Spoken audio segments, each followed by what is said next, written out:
Hi, I'm Bradley Sowash, jazz pianist, composer, author, and educator. I wrote a series for beginning and intermediate pianists to learn how to play jazz. It's called That's Jazz. This is book 1, Getting Into It. And today we're going to be looking at the third song in the book called Groovy Shoes. Like all songs, it starts with a warm-up, then it has the tune itself, and then some improvisation tips. So this warm-up has to do with really subdividing. It means how to unscramble a difficult, hard-to-read rhythm.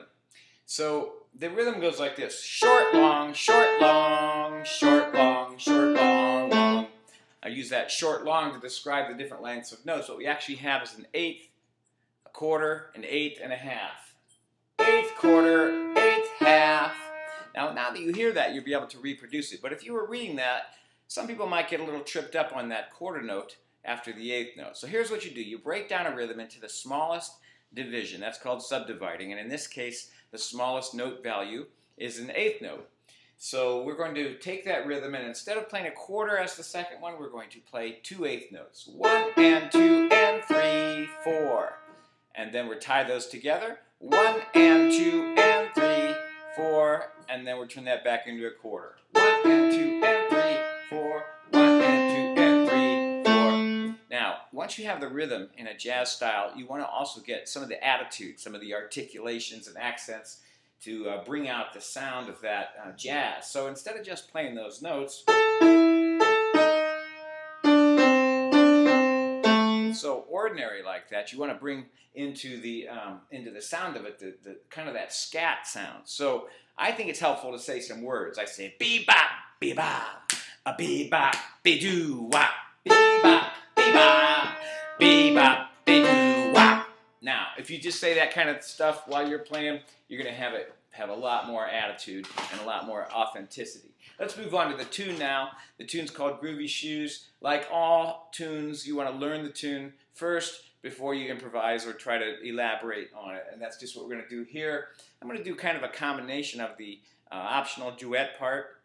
If you have a friend or a teacher, they can play this part. And I'll combine that with the student part just to give you a sense of the whole piece.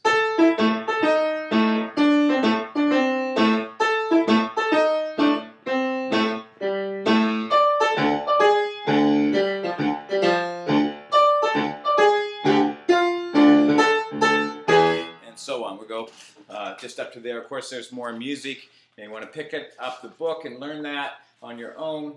And we're going to go now to the going further section, and that's where we really get a little practice on that backbeat. Did you notice the teacher part had a kind of 1, 2, 3, 4, 1, 2, 3, 4? That's called the backbeat. It's really what gives a lot of jazz and pop music a forward motion, because those beats are kind of unstable and want to move forward.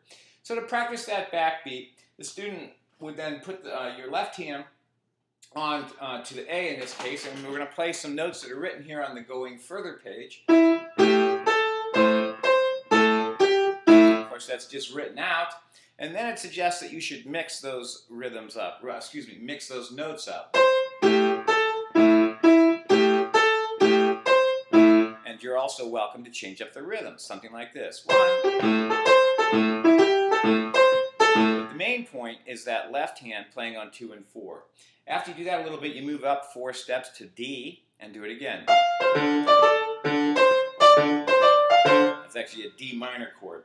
Now, what happens with a lot of students is when they move back and forth between the A minor and the D minor, their left hand ends up being on the wrong beat. They want to play on 1 when they make the change. It sounds like this: 1, 2, 3, 4, 1, 2, 3, 4, 1, 2, 3, 4, 1, 2, 3, 4, 1. So that left hand came in on 1. It's just kind of like a human instinct to grab that 1. It's such a strong beat. But you have to hold back and wait for that 2, like this. Change.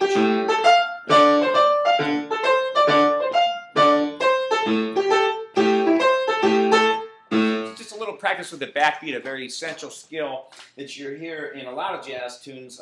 Sometimes you hear it in blues like this. Kind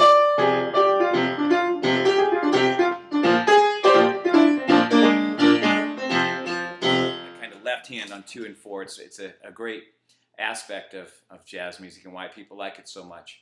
So I look forward to seeing you again, and I'm glad you're interested in my series. And get down and practice your backbeat, and I'll see you later.